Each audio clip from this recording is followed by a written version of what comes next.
On the phone, Jeff Smith from the media group of Occupy Wall Street. You may also know him as Don't Be a Putz. Jeff, once again, a free man. Welcome back. Thanks a lot, Sam. So, all right. So tell us. So you were at the Winter Garden at the World Financial Center. There was a sort of a spontaneous, after the Goldman Sachs squid protest, there was a sort of a spontaneous protest against Brookfield. What happened? Well, like you say, I mean, I wasn't even really sure that this was part of the plan. We had just finished doing a little scene of street theater in front of Goldman Sachs, and everything was calm, and the police were really respectful.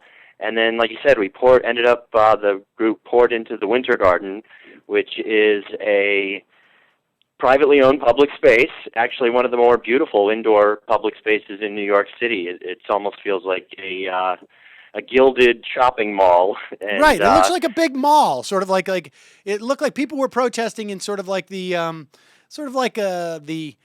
almost like it, in some of those malls in the center where they have like a little, where everybody gathers and sits around before they go to the TGIF or the Everything Pig store or whatever it is. So everybody's gathered in there. Right, and so. Oh my God! The cops are sending the canine unit after you. Yes.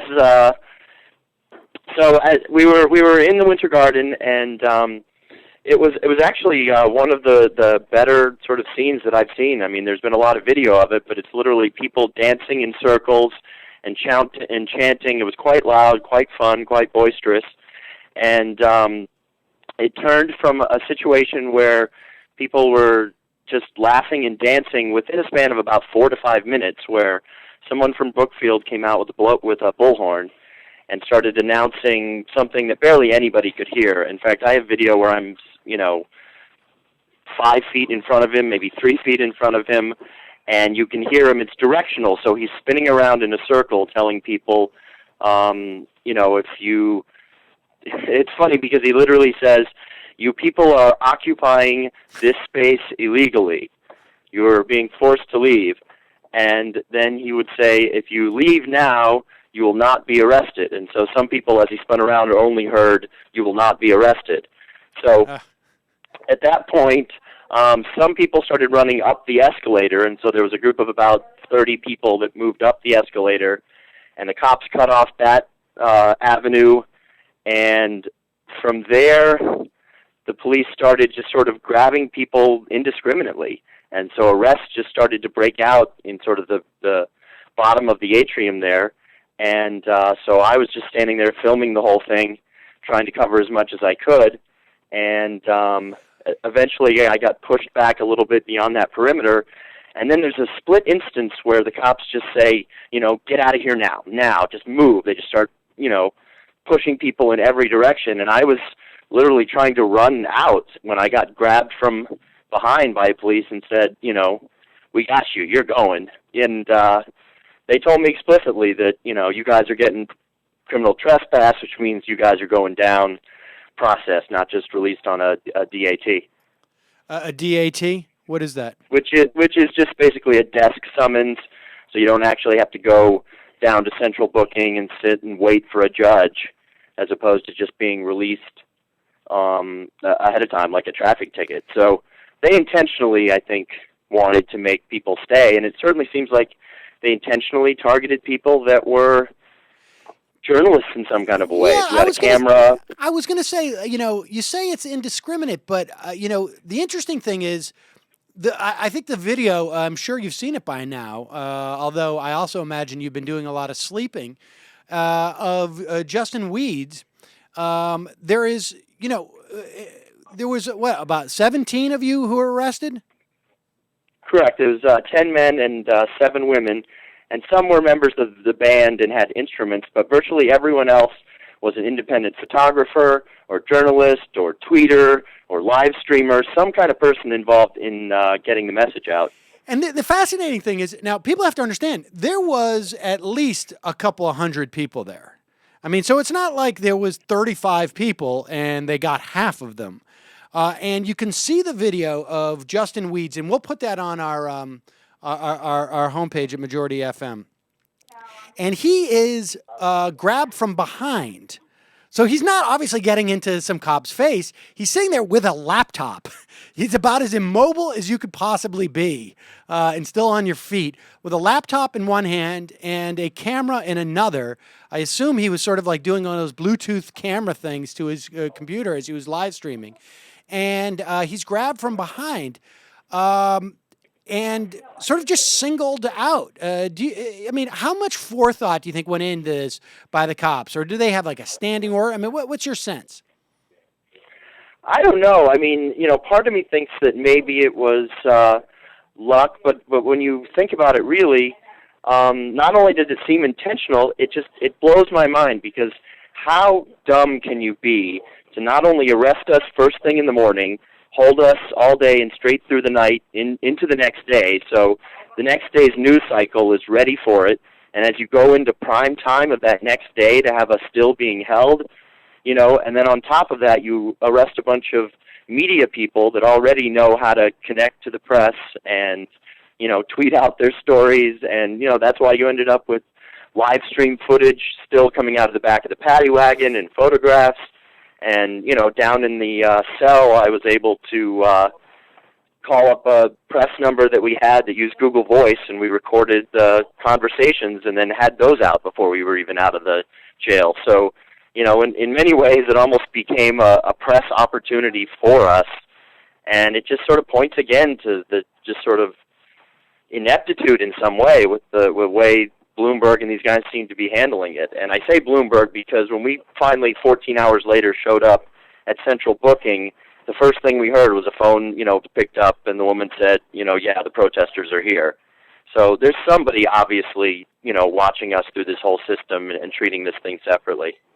Now, what is this story? And I read Kneffel. Is that how he pronounces his name? Yeah, John Kneffel. John Kneffel.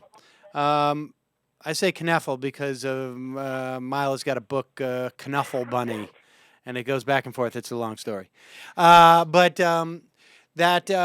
he wrote a piece, I think it was in Salon, about the 37 hours that he was in there. I presume you spent more or less the same amount of time.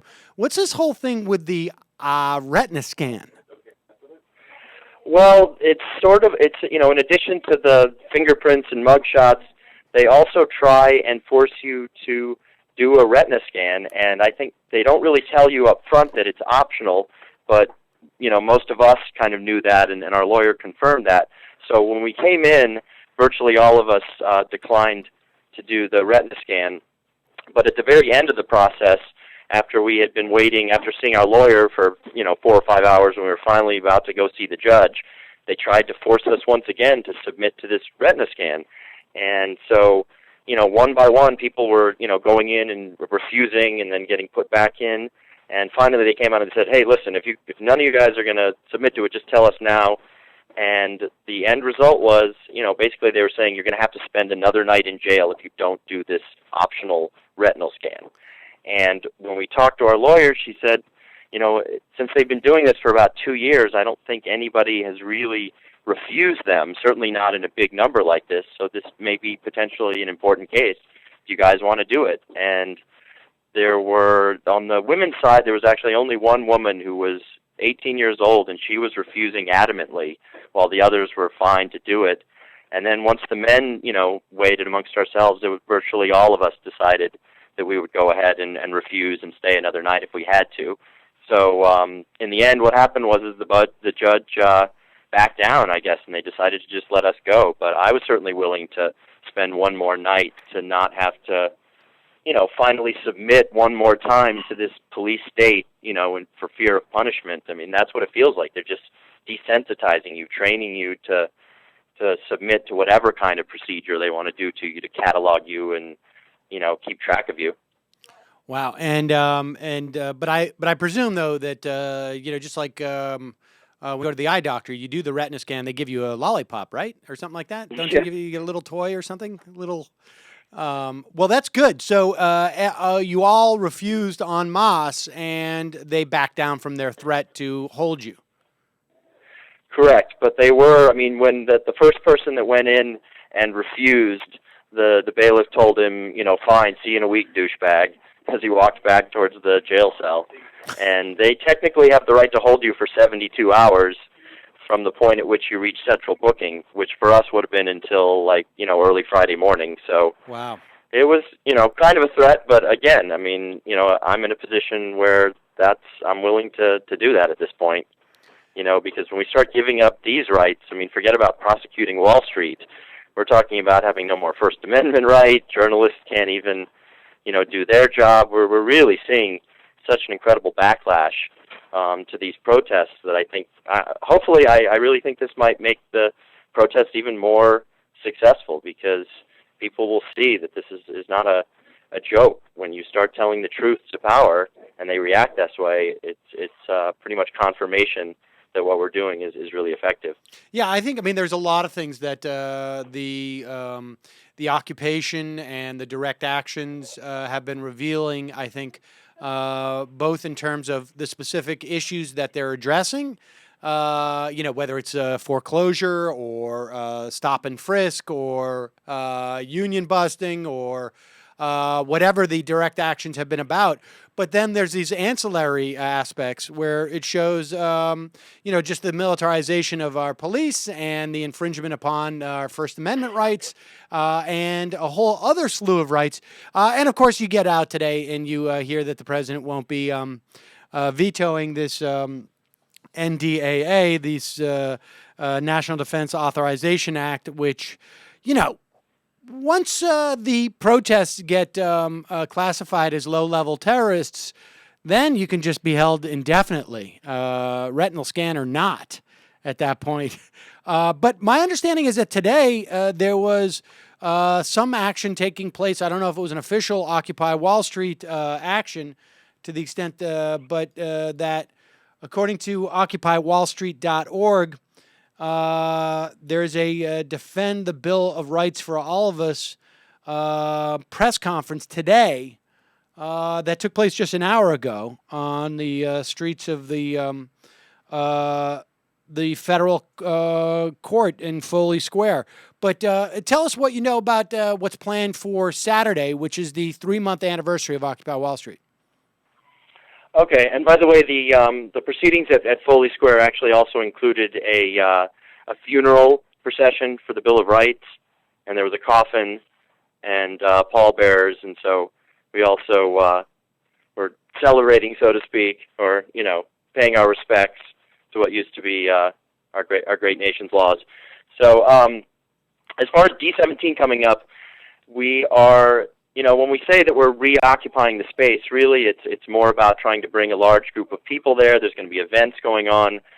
You will see tents erected and the so-called tenting exhibition where artists are going to be drawing murals and painting on them. So that allows us to be able to erect tents for an art space. And then I believe there's also going to be a concert that's happening as well. I know that Patti Smith is confirmed. Not sure if there will be other artists as well. So there's going to be music there. And we also have members of the clergy that are basically willing to step up and be the first ones onto the property to say we want Trinity Church to allow us to use this space to build another camp and do something similar. It would be a different sort of situation than Zuccotti because it's a private space, and so with their permission, it would allow us to set up some certain guide rules and build a map of the space and the way that we're going to plan it and be very explicit about what we want to do there and use it as just an outreach center and, some of the similar things we did at Zuccotti. So what we're saying to Trinity Church is that, if you're willing to arrest your own members, and the first man over the fence is going to be a bishop of the Episcopal Church, a decorated war hero, and we're going to see what they do. I mean, Trinity Church is the third largest real estate holder in New York City. The land that the New York Stock Exchange sits on is owned by Trinity Church. And this piece of land that's been undeveloped at Duarte Square, 6th and Canal, has been there empty for several years, and it was originally given to Trinity Church by Queen Anne, I think, in the late 16th century. And so we really feel like that it's the church's decision to decide whether they want to fight for charity or for justice. And, churches do a lot of charity work, and they claim they've helped us out, in some ways, let us use some of their spaces. But I also feel like corporations do charity. There's lots of rich people that do so-called charity, but fighting for justice is a totally different thing. And that's really what we want, and I think what a lot of members of the church feel like. There's so many pundits and journalists and former prosecutors that have felt like they've been on the outside of so many discussions, and Occupy Wall Street has moved it back towards the place that has put them in the center. And I think, a certain degree, the radical clergy is the same way, that the people that have actually been fighting for poor people and justice and so much of the oppression in the world have felt like they've been marginalized within the church. And so this is, again, another opportunity, I think, to take another group and put pressure on another entity that has, frankly, turned into the same. I mean, it's sad to say that there are churches that have so much money and wealth that they operate like corporations, but it seems to be true. So that this is going to be the next step, and what we hope is that it will be replicable. I mean, even if this is a success, we know that we'll need more spaces throughout New York and to keep doing this. So this is the next project, and I think whatever happens, I think we'll, as always, we try everything that we do to be sort of win-win scenario. Right. So even if the police, fight back against us and there's pictures of clergy in their robes being led away in handcuffs, I think it will make our point. So I'm hoping that for once they figure out this PR game and let us have our First Amendment right. I mean, that's really the only best way I think they can handle this, is just to accept what we have to say and let us have our First Amendment right, because it's really not what we're doing, it's what we're saying. That's what they hate. All these activities would be totally condoned if we were out there celebrating the New York Stock Exchange. If we were, we're not leaving till the Dow hits 20,000, Right. They'd be like, how many porta potties do you need? Exactly. All right. Well, Jeff Smith, D17 is at 12 p.m. at Duarte Square Park, which is at 6th Avenue and Canal in New York City. Well, hopefully we'll talk to you next week about what went down there, and people should check it out. D17. The 3-month anniversary of Occupy Wall Street. And Jeff, glad you made it through your 37-hour ordeal safely.